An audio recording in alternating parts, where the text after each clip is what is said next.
Texas's 88th legislative session ended at the end of May, and Governor Greg Abbott immediately called a special session to handle unfinished business. Governor Greg Abbott this weekend signed quite a few bills into law. We are giving you a breakdown of some of those bills that will take effect immediately.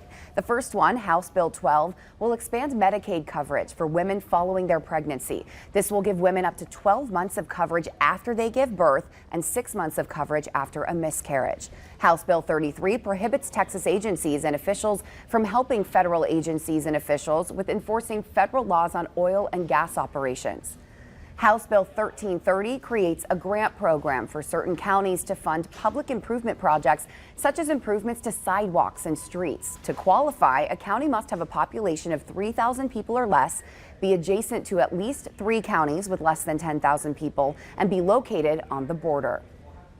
House Bill 1361 requires colleges and universities to designate employees to act as a liaison for current or incoming students who have children under the age of 18. This will give parents access to more support services and resources. Another bill will allocate nearly $800 million to create instruction material for teachers. House Bill 1605 would help teachers save time with planning and preparing lessons.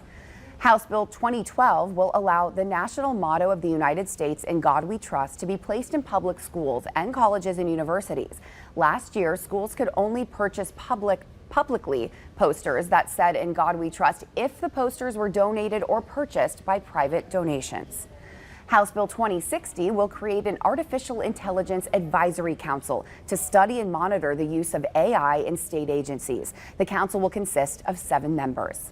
House Bill 2899 allows law enforcement officials to remove vehicles used in street racing, street takeovers, or reckless driving cases. That's rather than impounding them.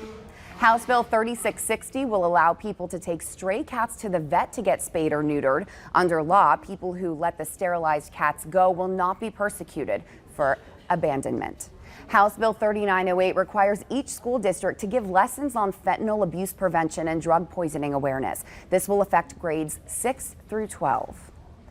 Those are some of the House bills. Now let's take a look at some of the Senate bills. Senate Bill 10 allows the teacher retirement system of Texas to make a cost of living adjustment and one-time payment for some retirees.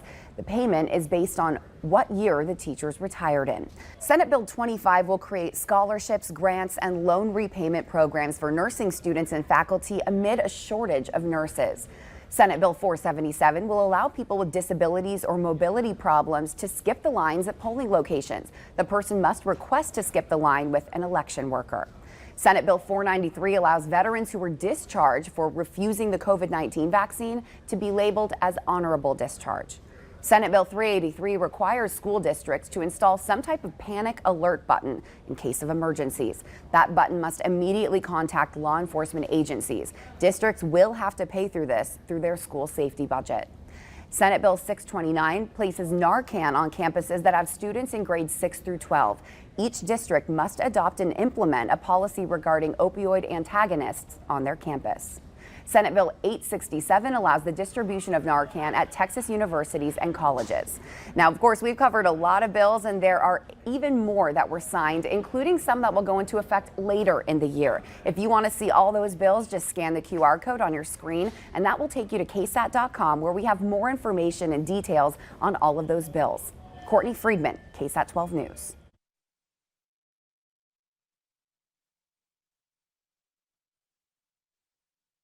Keep up to date with all of San Antonio's top news, weather, and so much more by clicking the like and subscribe buttons below. And once again, thanks for watching KSAT.